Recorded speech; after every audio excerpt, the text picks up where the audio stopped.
La girafe et l'oiseau.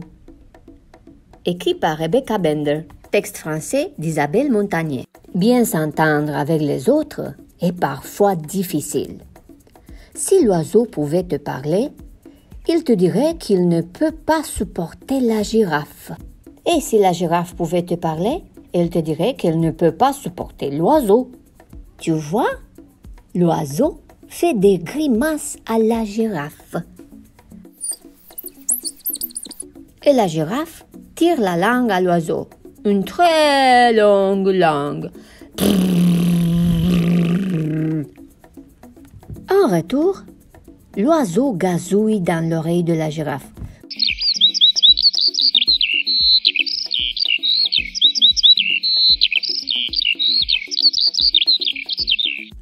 Alors, la girafe envahit l'espace personnel de l'oiseau. Certains jours, la girafe a mauvaise haleine.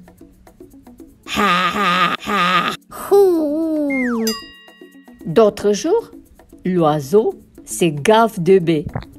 Les baies sont des fruits très riches en fibres.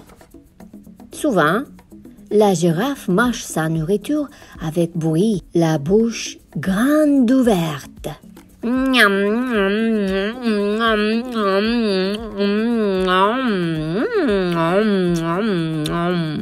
Et souvent, l'oiseau avale un verre gluant devant la girafe.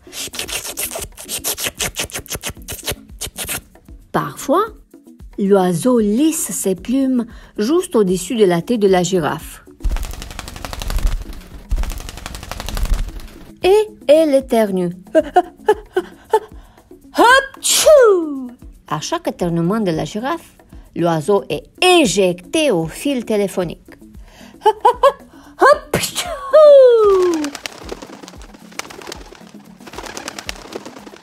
Et chaque fois que l'oiseau est éjecté du fil téléphonique, il vient se percher sur les cornes de la girafe. Quand l'oiseau se perche sur les cornes de la girafe, elle le chasse avec ses oreilles. Quand la girafe la chasse avec ses oreilles, il lui donne des coups de bec. Pour que l'oiseau arrête, la girafe agite la tête et tous deux sont pris de vertige. Attendis, ils finissent par s'écrouler par terre. Un jour, la girafe perd patient et crie à l'oiseau.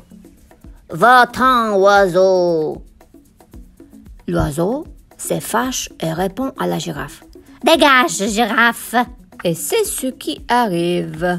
Cette nuit-là, un orage effrayant éclate. Tous les poteaux des téléphones s'enfondrent. La girafe aimerait bien cacher sa tête dans les plumes de l'oiseau pour ne pas voir les éclairs.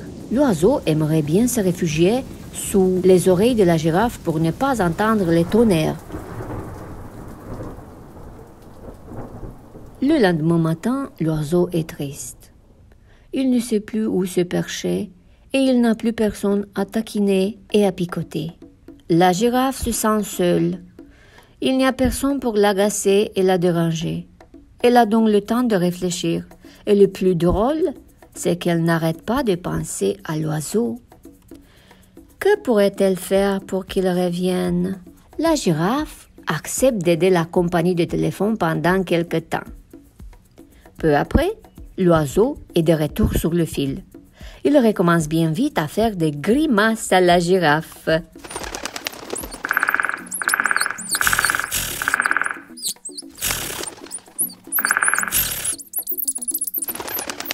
Bien s'entendre avec les autres demeure difficile.